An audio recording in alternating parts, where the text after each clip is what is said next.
آگے جب ہم جائیں گے تو یہ آپ کا کوشچن ضرور ہو جائے گا. زیادہ تر لوگ تو کلیئر ہے، ان کو سمجھ میں آ گیا. اب ہم دیکھتے ہیں کہ وہ بڑے بڑے کانسیپٹس کیا ہیں، وہ بڑے بڑے مسائل کیا ہیں جن کے اندر شرک جو ہے وہ واقع ہو رہا ہے. اس میں سب سے پہلا جو کانسیپٹ ہے جس میں جو ہے شرک بڑے پیمانے پہ پھیلا ہوا، یہ اس سے سابقہ امتیں بھی نہیں بچی اور یہ امت بھی نہیں بچ سکی انفارچونیٹلی، وہ ہے شفاعت کا تصور. ٹھیک ہے جی. اچھا، اسلام میں تصور شفاعت یہی ہے کہ روز محشر، یعنی یہ غلط تصور نہیں ہے. شفاعت کا ایک صحیح تصور ہے اور ایک غلط تصور ہے. تصور ٹھیک تھا لیکن لوگوں نے اس کو اس طریقے سے جو ہے سمجھ لیا ہے کہ اس کے اندر اب شرک واقع ہو گیا. تصور سمپل یہ ہے کہ روز محشر اللہ تعالیٰ اپنے بعض نیک بندوں خصوصاً انبیاء رسول علیہ السلام اور ان میں بھی خاص طور پر رسول اکرم صلی اللہ علیہ وسلم کو یہ اجازت دیں گے وہ کچھ لوگوں کے لیے شفاعت کریں. یہ اجازت آپ صلی اللہ علیہ وسلم کو بھی ملے گی اور دیگر انبیاء رسول علیہ السلام کو بھی ملے گی اور نیک لوگوں کو بھی ملے گی، تاکہ انہیں جہنم سے نکال کر جنت میں ڈالا جا سکے. اصل کانسیپٹ یہ ہے کہ وہ لوگ جو کہ جن کے بارے میں طے ہو گیا، اللہ کی طرف سے طے ہوگا کہ یہ ان کو جہنم میں ڈالا جانا ہے، وہ اپنی ٹرم پوری کریں گے وہاں جہنم میں. ٹھیک ہے، لیکن آپ صلی اللہ علیہ وسلم کی شفاعت کی وجہ سے وہ اپنی اس ٹرم پوری کرنے کے بعد جنت میں داخل ہو جائیں گے. کانسیپٹ سیدھا سادہ جو کانسیپٹ ہے وہ یہ ہے. لیکن اس کے برعکس جو ہے تصور ہمارے ہاں جو پایا جاتا ہے وہ بالکل ڈفرینٹ ہے. یہ کانسیپٹ ہے کہ شفاعت کرنے والے کیونکہ اللہ کے محبوب ہیں اس لیے لازماً اس شفاعت کو قبول کروا لیں گے. یعنی آپ صلی اللہ علیہ وسلم کے بارے میں کہا جاتا ہے کہ آپ اللہ کے حبیب ہیں، اس لیے آپ صلی اللہ علیہ وسلم کی شفاعت تو لازماً قبول ہوگی، اللہ تعالیٰ سے وہ قبول کروا لیں گے. اب یہ مسئلہ ہے، یہ جب آپ بات کر لیتے ہیں، یہ بات تصور کر لیتے ہیں تو پھر بہت بڑا ایک مسئلہ بات ہے. کیونکہ وہاں پہ پھر مالک یوم الدین جو اللہ تعالیٰ کی صفت ہے کہ وہ آخر دین کا تنہا مالک ہے، وہاں پہ ایک اور بندہ جو ہے وہ شریک ہو گیا. جب اللہ تعالیٰ مجبور ہوں گے اپنے حبیب کی محبت کی وجہ سے، تو پھر اس کا مطلب ہے کہ آپ صلی اللہ علیہ وسلم بھی یہ فیصلہ کر سکتے ہیں، حالانکہ ایسی بات نہیں ہے. یا پھر رسول اللہ کی شفاعت سے میدان حشر سے ہی جنت کا پروانہ مل جائے گا. یہ بھی ایک غلط تصور ہے کہ یہ جو آپ صلی اللہ علیہ وسلم شفاعت کریں گے وہیں سے ہی جو ہے جو روز محشر سے ہی جنت میں ڈال دیا جائے گا، حالانکہ ایسا مسئلہ نہیں ہے. یہ تو بات ہو رہی ہے کہ وہ لوگ جو اپنی ٹرم پوری کریں گے. ٹھیک ہے، یہ نہیں سمجھ لیں کہ یہ جو اپروول ہو رہی ہے یہ کنڈیشنل اپروول ہے کہ وہ اپنی ٹرم پوری کرنے کے بعد اگر شرک نہیں انہوں نے کیا تو رسول اللہ صلی اللہ علیہ وسلم کی شفاعت سے پھر وہ جنت میں جائیں گے. تو یہ بات جو ہے احادیث میں بڑی کثرت سے، مطلب بڑی کثیر تعداد میں وہ احادیث ہیں جس سے یہ سارا کانسیپٹ کلیئر ہوتا ہے. لیکن انفارچونیٹلی وہ ایک آدھی حدیث ایسی ہے جس کو بیس بنا کے یہ سارا جو ہے ماجرا جو ہے گڑا گیا ہے. تو اب اس میں دیکھیں خاص طور پہ جو ہے جن صفات کے اندر شرک واقع ہو رہا ہے وہ کون سی؟ مالک یوم الدین، یعنی مالک اللہ تعالیٰ کی بہت بڑی صفت ہے. اللہ تعالیٰ مالک الملک بھی ہیں اور مالک یوم الدین بھی، آخرت کے دن کے بھی وہی مالک ہیں، تنہا مالک. اگر آپ یہ کہتے ہیں کہ رسول اللہ صلی اللہ علیہ وسلم کے پاس بھی اتھارٹی ہے کہ وہ کئی لوگوں کو جو ہے اپنی شفاعت سے لازماً جو ہے بھجوا دیں گے جنت کے اندر، تو اس کا مطلب ہے کہ اللہ تعالیٰ بھی یہ اتھارٹی رکھتے ہیں اور رسول اللہ صلی اللہ علیہ وسلم بھی اتھارٹی رکھتے ہیں. شرک واقع ہو جائے گا. اس طریقے سے اللہ کی صفات البالی ہے، پھر العلیم ہے، الخبیر ہے. اس پہ بھی آنچ آتی ہے کہ اللہ تعالیٰ کو معلوم نہیں تھا، ایک بندہ جو ہے ایک شخص ہے اس کے بارے میں اللہ نے فیصلہ کر دیا کہ وہ جہنم میں جائے گا، تو آپ صلی اللہ علیہ وسلم جو ہے وہ ان کے لیے سفارش کریں گے اور ان کو جنت میں لے جائیں گے. تو اللہ تعالیٰ تو علیم اور خبیر ہے، اللہ کو معلوم ہے کہ وہ شخص جو ہے اس کے اعمال کیسے ہیں، اس نے جنت میں کے لیے کوالیفائی کرنا ہے یا نہیں کرنا. اصل بات یہ ہے کہ دنیا میں جب ہم سفارش کرتے ہیں تو کیوں کرتے ہیں؟ کسی کے بارے میں ہم کہتے ہیں کہ بندہ اچھا ہے کسی سے، کہ بھی یہ بندہ اچھا ہے، میں جانتا ہوں آپ نہیں جانتے، اس لیے ہم سفارش کرتے ہیں، یا سفارش کی اس لیے ایک سمجھنے کی ضرورت پڑتی ہے کہ اس شخص کا علم کلی علم نہیں ہے، وہ ہر بات کو نہیں جانتا جس کو ہم کہہ رہے ہیں کہ اس شخص کے لیے ہماری جو ہے سفارش قبول کر. تو اس لیے اس کو ہم بتاتے ہیں کہ آپ کو نہیں پتا لیکن ہمیں پتا. لیکن اللہ تعالیٰ کے بارے میں تو یہ بات نہیں سوچی جا سکتی. تو اس طریقے سے اللہ کی کئی صفات آپ دیکھیں گے کہ اس باطل تصور کی وجہ سے ان کے اندر شرک واقع ہو جاتا ہے. تو اب یہاں پہ اللہ تعالیٰ نے جو اس کا صحیح تصور بیان کیا ہے قرآن مجید میں، وہ کیا ہے؟ سورۃ طٰہٰ میں آتا ہے کہ یوم یذل لا تنفع الشفاعۃ الا من اذن له الرحمن ورضی له قولا. سارا کنٹرول اس پہ اللہ تعالیٰ کا. اس سے شفاعت جو ہے وہ فائدہ نہیں دے گی الا یہ کہ رحمان کسی کو اجازت دے، جس کے سفارش کرنے کے لیے بھی رحمان کی اجازت لازمی ہے. اللہ تعالیٰ اجازت دیں گے ہاں بھی آپ سفارش کر سکتے ہیں، تو پھر وہ شخص سفارش کرے گا. ورضی له قولا، اس کے بعد اگر وہ سفارش کر بھی لے، اس کے قول کو قبول کرنا یا نہ کرنا یہ پھر بھی اللہ کے اختیار میں رہے گا. اس طریقے سے سورہ جو ہے نبا میں آتا ہے کہ لا یتکلمون الا من اذن له الرحمن وقال صوابا، اس دن کوئی بھی نہیں بولے گا اللہ یہ کہ کسی کو رحمان بولنے کی اجازت دے اور پھر وہ ٹھیک ہی بات کرے گا۔ آپ کیا خیال کرتے ہیں کہ اللہ تعالیٰ اگر کسی کو اجازت دیں گے کہ آپ اس کے لیے سفارش کریں تو وہ غلط بات کہہ سکے گا؟ نہیں، یہاں پہ تو ایک بات انفارچونیٹلی جو ہے کی جاتی ہے کہ آپ وسلم جو ہے وہ کروا لیں گے، لازمی طور پہ جنت میں جو ہے وہ لے جائیں گے اپنی سفارش سے، لیکن یہ کیسے ہو سکتا ہے کہ کسی غلط شخص کے بارے میں آپ وسلم جو ہے وہ سفارش کریں؟ تو جس کو بھی اجازت دی جائے گی وہ بات ٹھیک ہی کر سکے گا، وہ غلط بندے کی سفارش وہ نہیں کر سکے گا۔ پھر اس کے بعد سورہ جن میں آتا ہے کہ عالم الغیب فلا یظاہر علی غیبہ احد۔ اچھا، یہ آج جو ہے علم سے متعلق ہے، علم کے بعد تصور سے وہ ہم بعد میں دیکھیں گے۔ یہ سورہ زمر میں آتا ہے کہ ام اتخذوا من دون اللہ شفعاء۔ اب سورہ زمر میں اس پورے مسئلے کو اللہ تعالیٰ نے ونس اینڈ فار آل جسے کہتے ہیں نا کہ سیٹل کر دیا کہ ام اتخذوا من دون اللہ شفعاء، کیا انہوں نے اللہ کے سوا اور سفارشی بنا لیے ہیں؟ قل اولو کانوا لا یملکون شیئا ولا یعقلون، کہو کہ خواہ وہ کسی چیز کا بھی اختیار نہ رکھتے ہو نہ ہی کچھ سمجھتے ہو، ٹھیک ہے تب بھی تم ان کے بارے میں نظریہ رکھتے ہو۔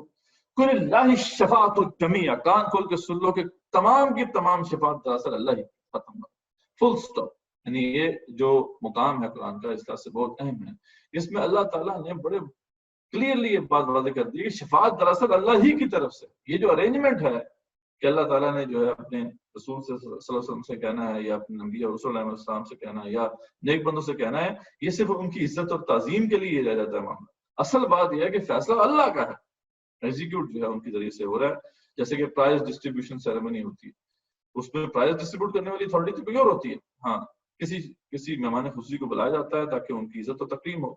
تو بات یہاں پہ دراصل یہ ہے، اس سے متعلق جو اصل میں جو حدیث بیس بن گئی ہے وہ تمام باتیں نظریات کی، وہ بیسیکلی صحیح حدیث ہے، صحیح بخاری کی وہ حدیث ہے، بڑی طویل حدیث ہے۔ آپ کو پتہ ہے روز محشر جو ہے لوگ جائیں گے، نفسا نفسی کا عالم ہوگا اور لوگ جو ہے باری باری جائیں گے۔ میں اس کی سمری آپ کے سامنے رکھ رہا ہوں، بڑی طویل حدیث ہے کہ لوگ آدم علیہ السلام کے پاس جائیں گے اور ان سے کہیں گے آپ اللہ سے سفارش کریں۔ اصل میں اس وقت حساب کتاب شروع نہیں ہو رہا ہوگا اور اس دن کی جو ہولناکی ہے اس سے لوگ پریشان ہوں گے، تو وہ سارے جائیں گے پہلے صرف اس لیے کہ کم سے کم یہ جو مشکل گھڑی ہے ختم ہو اور حساب کتاب کا آغاز ہو۔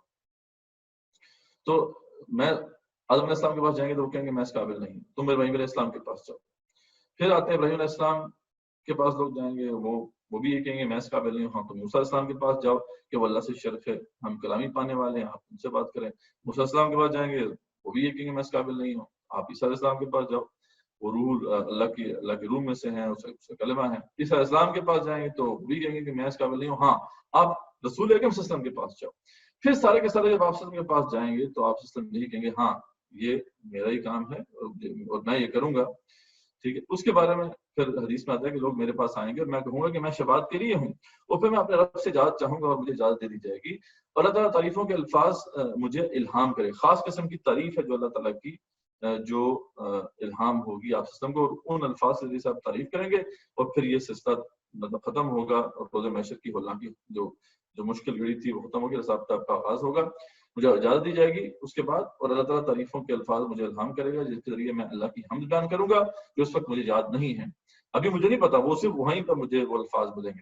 تو جب میں یہ تعریفیں بیان کروں گا تو اللہ کے حضور میں سجدہ کرنے والا ہو جاؤں گا تو مجھ سے کہا جائے گا، اب یہاں پہ جو ہے وہ بڑی تفصیل آتی ہے کہ اے محمد صلی اللہ علیہ وسلم اپنا سر اٹھاؤ، جو کہو وہ سنا جائے گا، جو مانگو دیا جائے گا، جو شفاعت کرو گے قبول کی جائے گی۔ اللہ تعالیٰ کہیں گے اٹھائیں اپنا سر، پھر میں کہوں گا اے رب میری امت امتی کہا جائے گا جاؤ لوگ اور ان لوگوں کو دوزخ سے نکال دو۔ یہاں پہ بات ہو رہی ہے دوزخ سے نکالنے کی، یہاں پہ روزے محشر سے باروں بار جیسے کہتے ہیں نا وہ نکالنے والی بات نہیں ہو رہی ہے، جن کے دل میں ذرہ یا رائی برابر بھی ایمان ہو، آتا ہے الفاظ کے ذرہ برابر بھی ایمان ہو، پھر دوبارہ رائی کے برابر بھی ایمان ہو، اس طریقے سے الفاظ، پھر میں لوٹوں گا اور یہی تعریف ہے۔ اچھا جب یہ کہیں گے اللہ تعالیٰ تو وہ آپ صلی اللہ علیہ وسلم جو ہے ان کو پھر نکال لیں گے، لیکن جہنم سے نکالنے کی بات ہے، اس کے مطلب جہنم میں ٹرم پوری کرنے کے بعد یہ سلسلہ ہوگا۔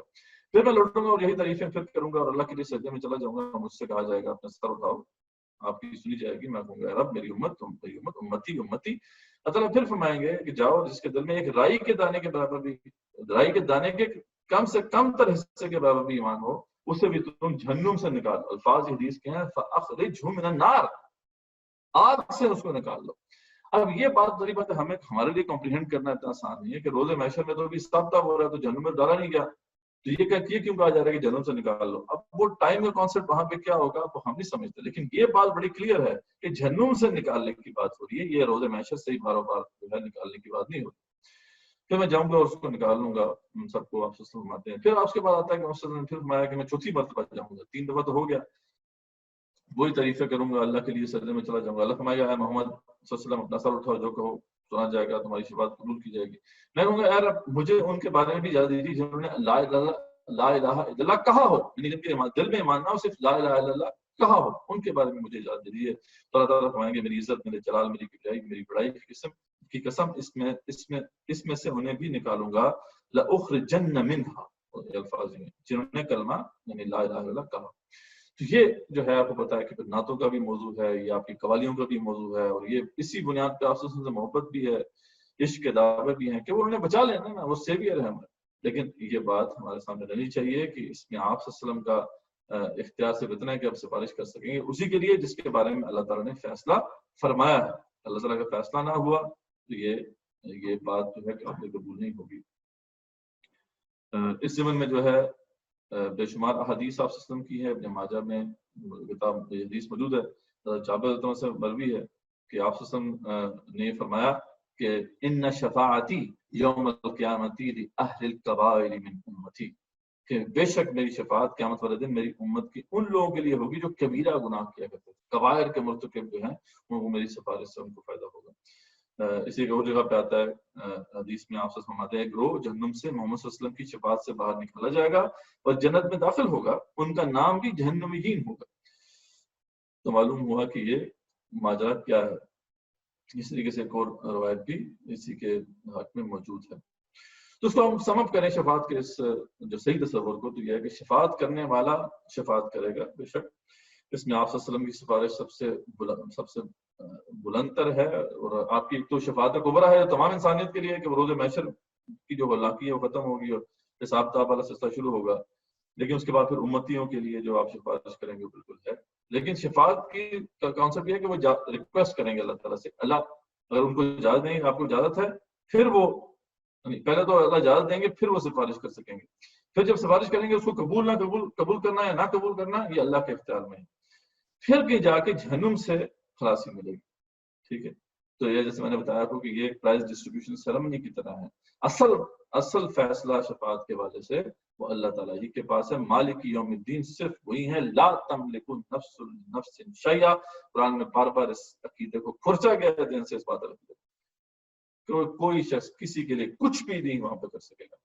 اور والامر یوم امر اور فیصلہ صرف اللہ کا ہوگا. ہمارے پاس صرف یہی ہے کہ ہم یہ دعا کریں اللہ تعالیٰ کہ ان کو یہ مقام عطا ہو، ہم ان کے سفارش کے جو ہے مستحق ٹھہریں. یہ بات تو ٹھیک ہے، جیسے کہ اذان کی دعا ہے کہ ہم کہتے ہیں اللہم رب هذه الدعوة التامة والصلاة القائمة آت محمد الوسیلۃ والفضیلۃ وابعثه مقام محمود الذی وعدتہ، کہ اللہ جو اس مکمل دعا اور قائم ہونے والی نماز کا مالک ہے، یہ جو نماز پڑھنے جا رہے ہوتے ہیں جب اذان کے بعد، محمد صلی اللہ علیہ وسلم کو وسیلہ اور فضیلت عطا فرما اور ان کو مقام محمود پر فائز فرما جس کا آپ نے ان سے وعدہ فرمایا ہے. بالکل یہ امتیوں کے لیے بہت اس میں خیر ہی خیر ہے آپ صلی اللہ علیہ وسلم کا وہاں پہ فائز ہونا.